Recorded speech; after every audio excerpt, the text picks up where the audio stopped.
Les amis, ravi de vous retrouver aujourd'hui pour une nouvelle vidéo. Et aujourd'hui, on va encore parler de la CAN. J'avais déjà fait une vidéo sur la Tunisie, j'avais également parlé du Sénégal, des Lions de la Teranga lors de la dernière vidéo. Et aujourd'hui, je vais me focaliser sur l'Algérie. En effet, les Fennecs sont éliminés de la CAN 2023. Ils sont éliminés en phase de poule de la CAN pour la deuxième édition de suite. Et je vais essayer de dresser le bilan de l'Algérie, de parler des mots MAUX des Fennecs et d'essayer d'entrevoir l'avenir de cette sélection. Même si cette sélection nous a énormément déçus et que l'avenir s'annonce plutôt sinueux, et bien il y a quand même matière à espérer certaines choses positives. Évidemment, on va revenir un peu sur la CAN des Fennecs et le premier point, c'est évidemment cette CAN 2023. L'Algérie est donc éliminée, dernière de la poule, elle n'a pas gagné un seul match, deux nuls, une défaite. On va revenir sur les matchs. Lors du premier match face à l'Angola, on se dit que l'Algérie, sur la première mi-temps, a les moyens d'aller au bout de cette compétition parce qu'ils impriment le rythme sur le match, ils dominent vraiment cette équipe d'Angola qui est largement en dessous. Et c'est vrai qu'il ne fallait pas sous-estimer cette première mi-temps parce que quand on voit que l'Angola a fini première de cette poule, et bien cette première mi-temps de l'Algérie face à l'Angola, elle est évidemment de grande qualité. Il y avait une vraie production technique. J'avais souligné aussi, n'hésitez pas à me rejoindre sur TikTok, évidemment Momo parle de foot, mais j'avais souligné dans mon débrief sur TikTok que l'Algérie avait été très très forte, notamment avec cet axe côté gauche avec Nouri, Belaïli et Benasser. Mais c'est vrai qu'au fur et à mesure du match, notamment sur la deuxième mi-temps, cette équipe d'Algérie s'est vraiment éteinte. Elle a concédé ce penalty, ce qui traduit une vraie nervosité parce que sur le premier match, tu concèdes un penalty, sur le deuxième contre le Burkina Faso, tu concèdes un autre penalty. Donc il y a une vraie nervosité du côté de cette sélection algérienne. Mais quand tu vois la première mi-temps face à l'Angola et la production offensive des hommes de Djamel Belmadi, eh bien il y a matière à espérer que cette équipe aille loin. Et puis ce match contre l'Angola était perçu comme l'introduction d'une grande compétition, comme le premier match qui allait être supposément facile, où tu allais vraiment dicter le rythme sur le match, où tu allais être plutôt serein face à une équipe d'Angola qui paraissait quand même très très faible techniquement et qui ne paraissait pas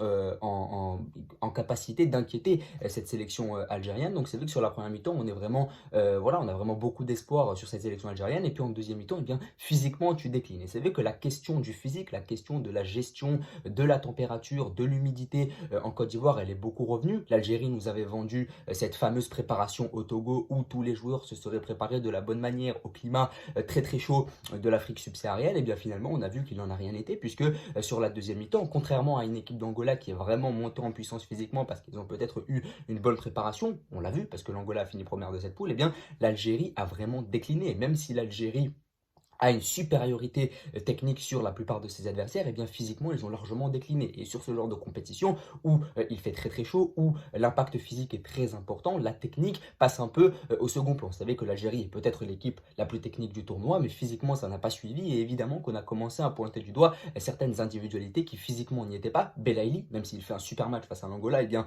il a rapidement décliné. Riyad Mahrez est venu en surpoids, donc il y a des joueurs qui ont beaucoup décliné. Benasser, qui avait eu évidemment une grave blessure avec le Milan AC, a été mis titulaire, peut-être qu'il a été mis titulaire beaucoup trop tôt. Donc c'est vrai qu'il y a des joueurs qui ont interrogé par leur incapacité à tenir 90 minutes, même les entrants. Un gars comme Moussa Mawar qui est rentré face à l'Angola, on voit clairement sur les images qu'il est déjà cramé au bout de 15 minutes de jeu après son entrée. Donc c'est vrai que cette équipe algérienne a commencé à faire parler et a commencé à inquiéter son public par cette incapacité à tenir 90 minutes à cause de ce climat très chaud, très humide en Côte d'Ivoire. Et donc forcément, là, on a commencé à se poser des questions parce qu'on s'est dit peut-être que la préparation algérienne n'a pas été optimale, d'autant plus qu'il y a des joueurs qui ont été titularisés sur le premier match qui, physiquement, n'étaient absolument pas au top, que ce soit Mahrez, Benasser, Belaïli, et ça évidemment on revient sur la question des cadres. Sur le deuxième match face au Burkina Faso, tu t'en sors au forceps, tu t'en sors à la dernière minute sur un corner venu de nulle part, une tête où Bounedjah réalise un sacré exploit personnel. Donc là aussi, tu accroches ce match nul, donc tu as un motif d'espoir. Si tu gagnes le dernier match face à la Mauritanie,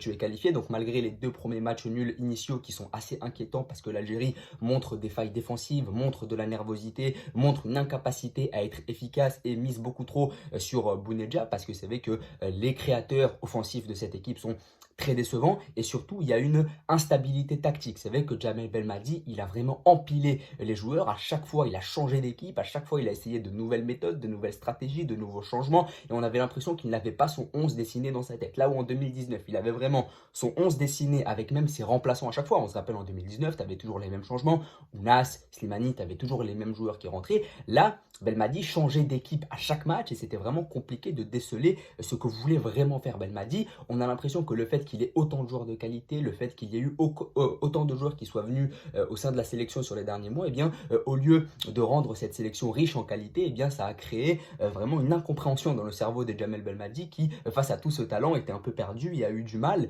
finalement à trouver la recette miracle. Et ça, évidemment, c'est dû à un mauvais travail de Belmadi, à une mauvaise gestion, parce que Belmadi, il faut le dire, tactiquement, c'est quand même assez limité. Au niveau de sa capacité à mener des hommes vers la victoire, on a vu qu'en 2019, ça avait très très bien marché, mais ce discours de meneur d'hommes, nerveux, etc., ça ne marche qu'une fois. Tu ne peux pas le faire sur le long terme. Au bout d'un moment, il faut des idées. Alors c'est très bien, ça a séduit tout le public algérien sur la CAN 2019. Tout le monde était emballé par Jamel Belmadi parce que c'est une personnalité. Jamel Belmadi, c'est quelqu'un qu'on peut apprécier. Mais au fur et à mesure du temps, on va te demander des idées tactiques, on va te demander quand même de proposer quelque chose. Et ton personnage de nerveux, dans la victoire, ça passe. Mais dans la défaite, évidemment que tu commences à gonfler la tête de tout le monde et on t'en demande beaucoup plus. Donc le tempérament de Jamel Belmadi et la nervosité qu'il inculque à ses joueurs sur le banc de touche, elle est évidemment remise en question. Et c'est vrai qu'on a eu du mal à comprendre pourquoi Jamel Belmadi était aussi nerveux, surtout sur le dernier match contre la Mauritanie, où certes, tu es mené 1-0, mais il n'y a pas mort d'homme. Tu as le pied sur le ballon, tu as des joueurs qui peuvent rentrer en cours de match, changer les choses. Donc on n'a pas compris cette nervosité de Belmadi, sachant qu'avec un match nul, tu te qualifiais. Donc si l'Algérie revenait au score et elle avait tout à fait les capacités techniques de le faire, aussi les capacités physiques, parce que sur le banc, tu as les joueurs pour rentrer, pour déséquilibrer une équipe mauritanienne qui est quand même très très faible et qui venait de concéder 2 défaites sur les 2 premiers matchs. Je pense que cette nervosité, elle a vraiment fait beaucoup de mal à l'Algérie. Alors oui, il y a une pression, oui, il y a un stress, mais il y a aussi un autre point à ne pas négliger, c'est les traumatismes qu'a connus à cette équipe, c'est les traumatismes et les stigmates du passé qui sont revenus à la gueule des Algériens.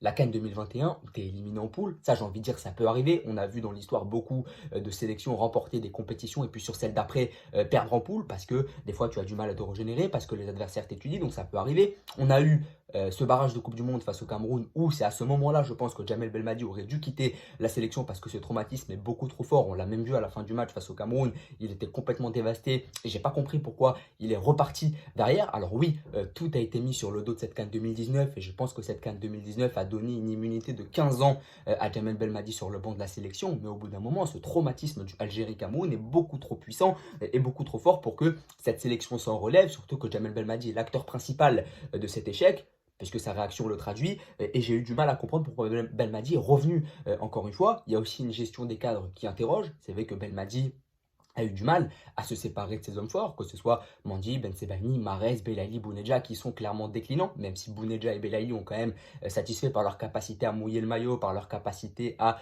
tout donner encore une fois, mais dans la mentalité, il y a certains joueurs qui étaient absents. Riyad Mahrez, quand il arrive avec 4 kilos en trop alors que c'est le capitaine de la sélection, il y a un problème de mentalité, il y a un problème de leadership. Riyad Mahrez est un très grand joueur de football, mais pour moi, ça n'est pas un leader, ça n'est pas un champion, il n'a pas l'âme d'un champion, ça s'est traduit par ses déclarations.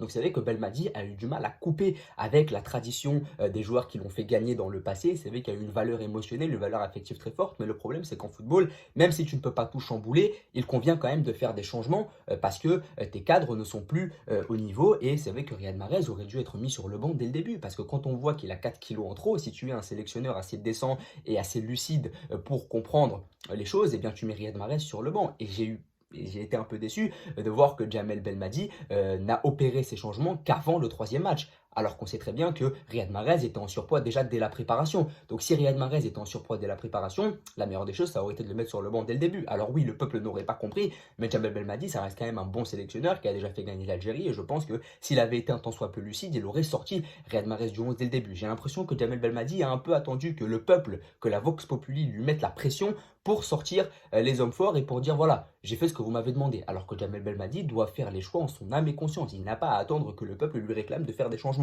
Alors oui, Amoura qui est rentré face au Burkina Faso, c'était une très très bonne idée. Je pense que Amoura ne devait pas être titulaire sur le dernier match contre la Mauritanie et que Belaïli aurait dû commencer pour laisser sa place ensuite à Amoura sur la 50e, 55e minute de jeu pour qu'Amoura puisse déséquilibrer le bloc de la Mauritanie. Je pense qu'Amoura titulaire, ça n'était pas la meilleure idée. Boudaoui, on lui demandait, il l'a mis, mais comment tu veux mettre Boudaoui sur le match le plus important de l'année alors que depuis 4 ans et demi, tu le zappes complètement. Boudaoui, depuis qu'il est en sélection, il n'a jamais été titulaire. Lorsque le peuple réclame la titularisation de Boudaoui, Belmadi le fait, mais tu ne mets pas le joueur dans les meilleures dispositions. Tu le jettes un peu dans la galère comme ça. Zerouki qui n'est pas un 6, on l'a très clairement vu, eh bien, il a été titularisé alors que tu as un Bentaleb sur le banc qui est peut-être plus prédisposé à jouer à ce poste-là. Donc c'est vrai qu'il y a une incompréhension tactique. Moi, Belmadi, ça a été un meneur d'homme sur la CAN 2019 et on l'a loué. Mais après ça, j'ai l'impression qu'il a un peu pété les plombs.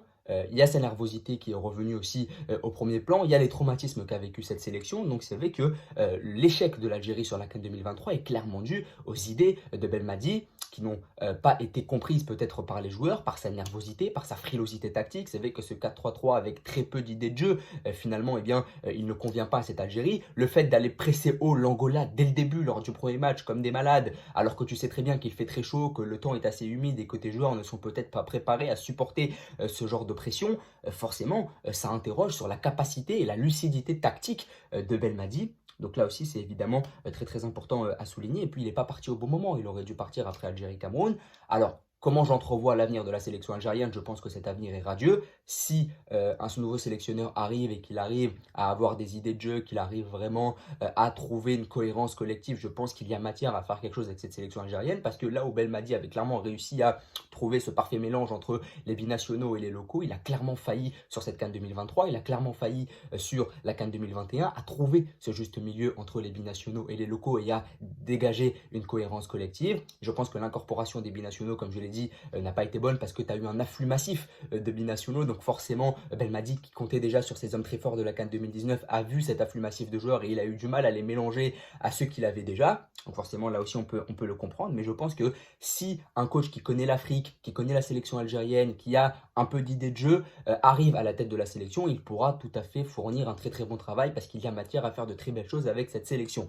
Mais je pense que Belmadi a un peu pété les plombs, sa nervosité l'a trahi, sa frilosité tactique également. On sait très bien, dès le début, on savait que Belmadi n'était pas un grand tacticien, il comptait énormément sur sa capacité à mener des hommes forts, mais là il a clairement failli et je pense que Belmadi ne pourra pas résister à cet énième échec, que je pense que même lui n'a plus la force mentale pour continuer à supporter ce genre d'échec parce que la CAN 2019 commence à remonter et si ce dernier ne veut pas s'enfoncer encore plus auprès du public algérien, il convient pour lui de rendre le badge et vraiment de se retirer et j'espère qu'il y aura un sélectionneur un peu plus compétent, même si Belmadi est rentré dans l'histoire, encore une fois on le dit, c'est très ambivalent, on reconnaît que Belmadi a marqué l'histoire de l'Algérie en ramenant par exemple cette CAN à l'Algérie en terre égyptienne, en la gagnant à la surprise générale, alors qu'avant ça c'était très compliqué du côté de l'Algérie, ça on le reconnaît, on a reconnu sa capacité à être un grand meneur d'hommes notamment sur la CAN 2019, mais depuis ça, commence quand même à remonter, c'était il y a 4 ans et demi, 5 ans, eh bien il n'y a que des échecs, il n'y a que de la nervosité, il n'y a que de la frilosité, et ça forcément, ça s'est traduit avec cette CAN 2023. Alors j'espère que l'Algérie va se relancer sur les prochaines années, parce qu'encore une fois, il y a matière, il y a du talent à exploiter dans cette sélection. Il faut trouver un sélectionneur qui aura des idées fortes et qui pourra mener cette équipe au bout d'une prochaine CAN, pourquoi pas. Il y a une Coupe du Monde aussi qui va arriver, hein. La Coupe du Monde va arriver dans 2 ans et demi, donc forcément, il aura le temps de travailler, ce nouveau sélectionneur. N'hésitez pas à me dire ce que vous en pensez, à vous abonner, à liker et à partager. Merci beaucoup.